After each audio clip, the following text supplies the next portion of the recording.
Hello friends, आज हम बात करेंगे इंपॉर्टेंट यूजफुल टॉपिक के बारे में। आज हम बेसिकली डाइट टिप्स पर बात करेंगे। अगर किसी व्यक्ति को डायबिटीज़ और हाइपरटेंशन दोनों है तो वो अपना फूड किस तरह से प्लान करे, क्योंकि डायबिटीज़ में आपका शुगर और फूड प्रोडक्ट्स पर रिस्ट्रिक्शन हो जाता है, हाइपरटेंशन में नमक पर रिस्ट्रिक्शन हो जाता है। काफ़ी कॉमनली लोग पूछते हैं कि भाई ऐसा है तो खाएं क्या, करें क्या, क्योंकि सभी चीज़ों पर आपने रिस्ट्रिक्शन कर दिया तो अब जिए कैसे आदमी और करे क्या।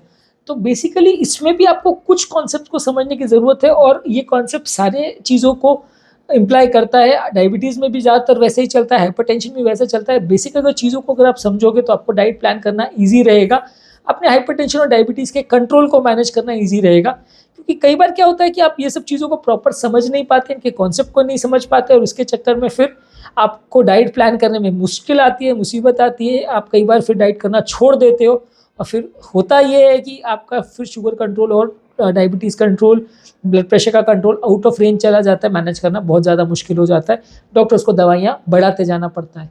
तो आज हम डिस्कस करेंगे बेसिक कॉन्सेप्ट को कि अगर किसी व्यक्ति को दोनों प्रॉब्लम है, डायबिटीज़ और हाइपरटेंशन साथ में है, तो उसको क्या क्या चीज़ों का ध्यान रखने की ज़रूरत है, क्या उसके लिए डाइट का बेसिक कॉन्सेप्ट या प्रिंसिपल होगा। टॉपिक पर जाने से पहले जो लोग हमारे चैनल पर नए हैं उन्हें रिक्वेस्ट करूँगी चैनल को सब्सक्राइब करें, वीडियोज़ को ज़्यादा से ज़्यादा लाइक और शेयर करें ताकि वो ज़्यादातर लोगों तक पहुँच पाए। देखिए, अगर आपको बीपी का प्रॉब्लम है या हाइपरटेंशन का प्रॉब्लम है, इवन भी डायबिटीज़ का भी प्रॉब्लम है और आपका हायर बीपी है, तो आपको ज़्यादातर जो चीज़ों में नमक ज़्यादा है उसको अवॉइड करना पड़ेगा। सोडियम जो भी चीज़ों में होता है वो ब्लड प्रेशर को बढ़ाता है। कोई भी पैकेज फूड्स है या सूप्स वगैरह है, कोई भी सॉल्टी चीज़ें हैं जिसमें नमक ज़्यादा जाता है, फास्ट फूड वगैरह है, इसमें आपको कंपेरेटिवली नमक ज़्यादा मिलेगा। अब उसके लिए ये नहीं पॉसिबल है लोगों के लिए कि वो हमेशा बिल्कुल फीका खाते रहे, क्योंकि देखिए पूरी तरह लाइफ टाइम फीका खाना हर आदमी को पैलेटेबल नहीं लगता और उसकी वजह से फिर न्यूट्रिशन इतना अफेक्ट हो जाता है कि लोग को बाकी सारी न्यूट्रिशनल डेफिशिएंसी होने लग जाती है, खाना पीना ही खत्म हो जाता है। तो उसमें फिर आपके लिए ज़रूरी ये है कि आप अपना न्यूट्रिशन को प्रॉपरली मेंटेन करिए और उसको मेंटेन करने के लिए आप कुछ नमक के बदले सीजनिंग्स को यूज़ कर सकते हैं, स्पाइसेस को यूज़ कर सकते हैं, कुछ अलग अलग तरह के फ्लेवर्स होते हैं उनको यूज़ कर सकते हैं, जिससे आपका खाना बिल्कुल बेस्वाद नहीं हो जाए। क्योंकि नमक रेस्ट्रिक्ट करना एक बहुत बड़ा प्रॉब्लम हो जाता है और खाना जब बिल्कुल नमक रहित हो जाता है तो ज़्यादातर लोग उसको खाना अवॉइड ही करने लगते हैं। तो उसके बदले आप फ्लेवर्स और सीजनिंग को यूज़ कर सकते हैं कि प्रॉब्लम यहाँ टेस्ट से नहीं है, प्रॉब्लम जो सोडियम बॉडी में जा रहा है उससे है।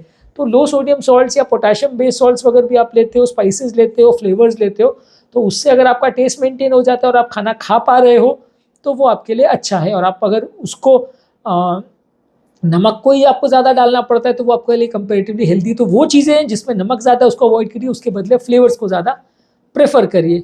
इसके अलावा डायबिटीज़ हाइपरटेंशन दोनों के लिए ज़रूरी है कि वो सारी चीज़ों को प्रेफर करें जिसमें ग्लाइसेमिक इंडेक्स कम हो और उनका कॉम्प्लेक्स कार्बोहाइड्रेट्स वगैरह हो, जैसे कि होल ग्रेन्स है, ब्राउन राइस है, क्विनोआ है, ओट्स है, होल व्हीट ब्रेड है, ये सारी चीज़ें ज़्यादा लीजिए। उसके अलावा प्रोटीन वाली चीज़ें जैसे लेग्यूम्स है, दालें हैं, अंकुरित चीज़ें हैं, नॉन स्टार्ची वेजिटेबल्स है जैसे कि हरी साग सब्जी है, ब्रोकोली है, शिमला मिर्च वगैरह है और कुछ फ्रूट्स है जिसमें कंपेरेटिवली ग्लाइसेमिक इंडेक्स कम है, वो सारी चीज़ों को आप ज़्यादा प्रेफर करें। ग्लाइसेमिक इंडेक्स का बेसिकली मतलब ये है कि जैसे ही बॉडी में ये खाना पेट के अंदर जाता है, शुगर लेवल्स को हाई ग्लाइसेमिक इंडेक्स वाले फूड ज़्यादा बढ़ा देते हैं, तो बॉडी को उसको मैनेज करने के लिए सडनली इंसुलिन बढ़ाना पड़ता है जिसको मैनेज करना मुश्किल पड़ता है। तो आपको वो सारी चीज़ों को ज़्यादा प्रेफर करना है जिसमें ग्लाइसेमिक इंडेक्स आपका कम हो, वो सारी चीज़ों को अवॉइड करना है जिसमें ग्लाइसेमिक इंडेक्स ज़्यादा हो। इसके अलावा प्रोटीन्स की जहाँ तक अगर बात है तो डायबिटीज़ हाइपरटेंशन दोनों ही पेशेंट्स में आपको लो फैट वाले प्रोटीन्स लेना है, यानी प्लांट बेस्ड प्रोटीन्स लेना है। दालें हैं, अंकुरित चीज़ें, सोयाबीन है, टोफू है, ये सब चीज़ें ज़्यादा लीजिए। इसके अलावा डेयरी प्रोडक्ट्स या दूध वाले प्रोडक्ट्स भी आप ले रहे हो तो उसमें आपको मलाई निकाल के लेना है या स्किम मिल्क से बनी हुई चीज़ें लेनी है।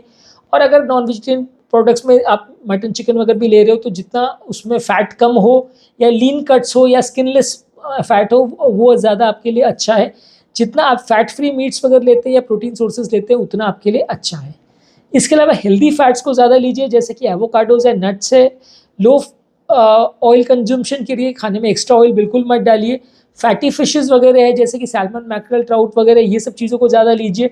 वेजिटेरियन सोर्सेज जो ओमेगा 3 फैटी एसिड्स के हैं जैसे कि फ्लैक्स सीड्स है, हेम्प सीड्स, चिया सीड्स है और अखरोट वगैरह, इसको ज़्यादा लीजिए। तो इसमें आपको कंपेरेटिवली हेल्दी फैट्स मिलेंगे जो कि आपकी बॉडी की हेल्थ के लिए अच्छे हैं, बुरे नहीं हैं। इसके कंपैरिजन में अगर आप ज़्यादा ऑयल वाला चीज़ें लेते हो, खाने पीने में ज़्यादा ऑयल डालते हो, तला गला समोसा कचौरी वगैरह ज़्यादा खाते हो, तो इसमें नमक भी ज़्यादा जाएगा, इसमें आपका फैट भी ज़्यादा रहेगा और ये आपका वजन बढ़ाएगा, जो कि डायबिटीज़ और हाइपरटेंशन दोनों में आपको परेशान करेगा। तो इसमें आपको ज़्यादा ध्यान रखने की ज़रूरत है कि यदि आपको डायबिटीज़ और प्रेशर दोनों साथ में है तो प्रोटीन्स और फैट ये दोनों पे प्रॉपर रखना है। प्रोटीन्स जितने फैट फ्री हो उतना अच्छा, और फैट्स भी हेल्दी हो, और कॉम्प्लेक्स कार्बोहाइड्रेट ज़्यादा रखिए, नमक को कम रखिए।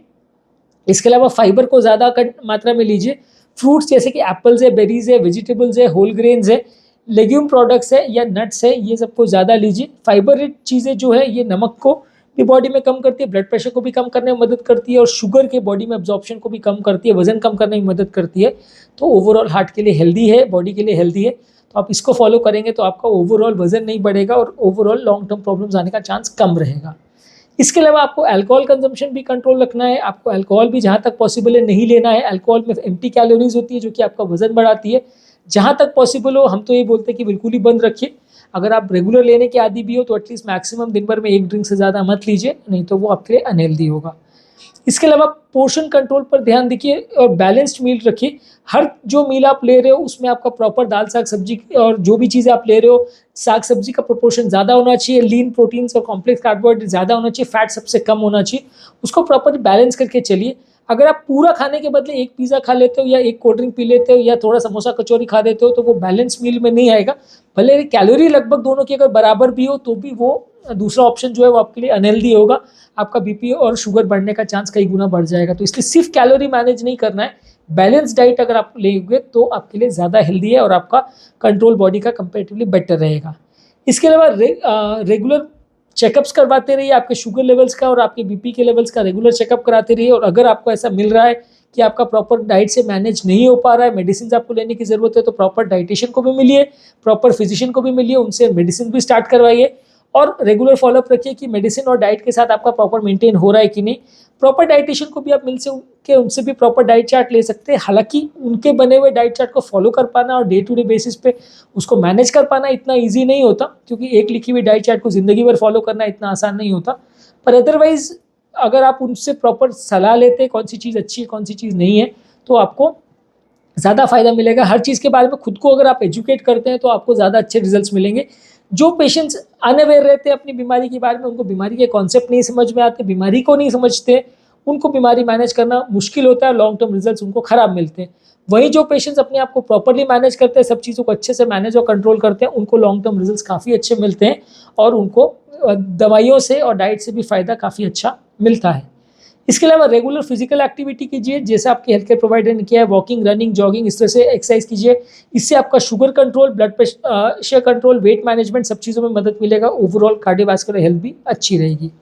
तो आज के बेसिक कॉन्सेप्ट पर हमने ये बात करी कि अगर आपको प्रॉपर डायबिटिक या हाइपरटेंशन दोनों प्रॉब्लम अगर एक साथ में है तो बेसिक कॉन्सेप्ट आपका सेम ही रहेगा। आपको शुगर्स वगैरह ज़्यादातर अवॉइड करना है, नमक अवॉइड करना है, कॉम्प्लेक्स कार्बोहाइड्रेट ज़्यादा खाने हैं, हेल्दी प्रोटीन ज़्यादा खाने, हेल्दी फैट ज़्यादा खाने, फाइबर ज़्यादा खाना है, पानी ज़्यादा पीना है, अल्कोहल और स्मोकिंग को बंद रखना है, रेगुलर एक्सरसाइज करना है। इन चीज़ों को आप फॉलो करोगे तो दोनों में, डायबिटीज़ और हाइपरटेंशन दोनों में ही आपको फ़ायदा मिलेगा। और इस चीज़ों पे आप ध्यान नहीं रखोगे तो दोनों ही बीमारियों का कंट्रोल आपका कॉम्प्रोमाइज़ होगा। तो आज के टॉपिक को एंड करने से पहले जो लोग हमारे चैनल पे नए हैं उन्हें रिक्वेस्ट करूँगा कि चैनल को सब्सक्राइब करें और वीडियो को ज़्यादा से ज़्यादा लाइक और शेयर करें ताकि ये सब तक पहुँच पाए। डायबिटीज़ और हाइपरटेंशन संबंधी हमने दोनों पर ही बहुत डिटेल वीडियोस की है जो कि हमारे चैनल पर अवेलेबल है। आप उन्हें देखेंगे, उन्हें सीखेंगे तो आपको काफ़ी कुछ नया देखने और जानने को मिलेगा, काफ़ी कुछ नया सीखने को मिलेगा।